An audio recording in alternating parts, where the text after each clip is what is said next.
Hello, good morning po sa ating lahat. Ayan po, pinapakita po namin kung ano ang naging sitwasyon ng aming isla dito. Sobrang laki po ng kati dito sa amin bago kami makatawid sa isla. Ayan po, gumagawa ang asawa ko ng usok. Tinatali po dyan yung tinatanim na tambalang. Ganito po ang aming sitwasyon sa aming isla ng Palawan. Kami ay magtatanim lamang po ng seaweeds para lang mabuhay, para kami may makain. Yan po, sobrang laki po ng ibas dito sa amin. Yan po, ang nakikita po ninyo, yung mga nalulutangan ay mga pananim po namin yung mga seaweed. Pakisuportahan naman po ang aking mga videos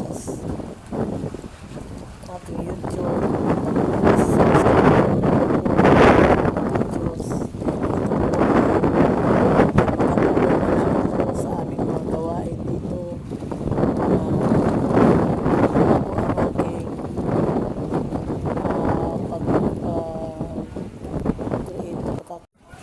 At sa aking pagbablog.